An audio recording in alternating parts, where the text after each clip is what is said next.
I'm David. I'm a New South Wales police officer. I have been in the police force for about 30 years and I'm also a co-founder of the Road Trauma Support Group in New South Wales. I became involved with the Road Trauma Support Group after my son Aaron was killed on the 18th of June in 2020. At the time, Aaron was also a New South Wales police officer. In fact, we both worked together at the same police station. So he was my son, he was my colleague, he was my best friend. We spoke every day. And then on the 18th of June in 2020, as he was riding his motorcycle home from work, a driver drove through a red traffic control light, hit him on his motorbike and killed Aaron instantly. After he was killed, obviously my life was turned upside down. Our family went through a horrendous time dealing with that loss.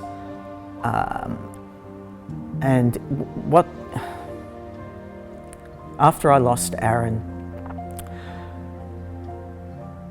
what struck me most was the lack of support for victims of road trauma.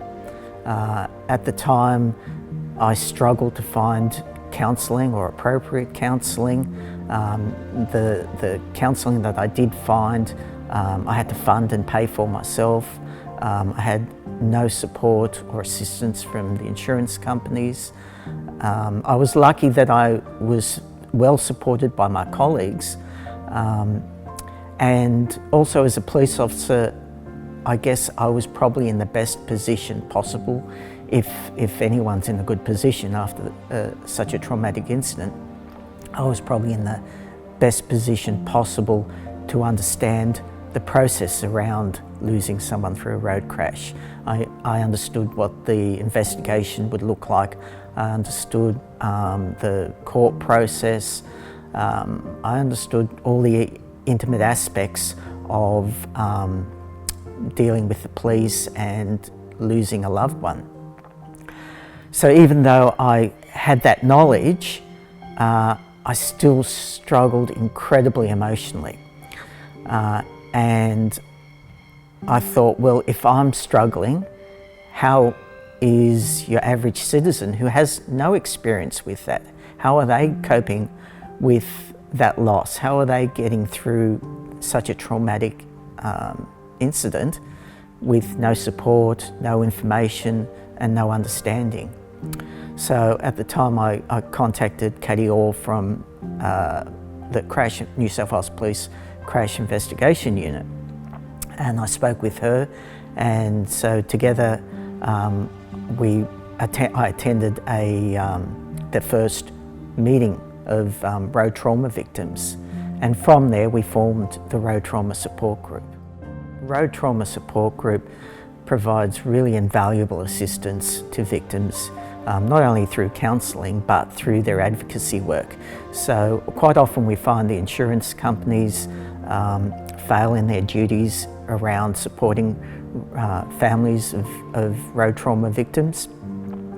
The Road Trauma Support Group can step in, they can provide advocacy for those families, support them, they can liaise between the insurance companies or CIRA to ensure that the families get what they need in relation to support from the insurance companies. They can also step in and help with liaising with the police. The Road Trauma Support Group has an incredibly strong working relationship with New South Wales Police and the Crash Investigation Unit. So, and the Crash Investigation Unit attend many, in fact most of our support meetings. So there's a really good facility there for families to get assistance surrounding all aspects of losing their loved one at a road crash. It's really important that we understand that the majority of road crashes are not accidents. They're from choices people make. people make a choice to not follow road rules, or to drink and drive, or to take drugs and drive. That's choices they make, they're not accidents. So when they crash as a result of those choices, it's important that language reflects appropriately what's occurred, not an accident, a crash. The police force previously, in their policies, in their terminology, used to refer to crashes as accidents.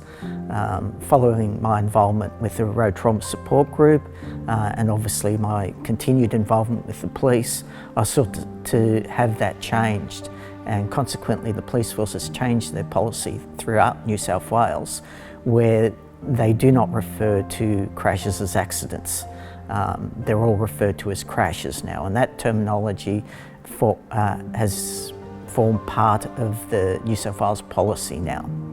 So that permeated through all aspects of policing, including radio broadcast, how these jobs are broadcast to police on the radio, how they're referred to in our computer systems or in our policies. They're not referred to as accidents, they're referred to as crashes. An important aspect for me, as far as being a police officer, is ensuring that the victims, the families, are well supported following a crash.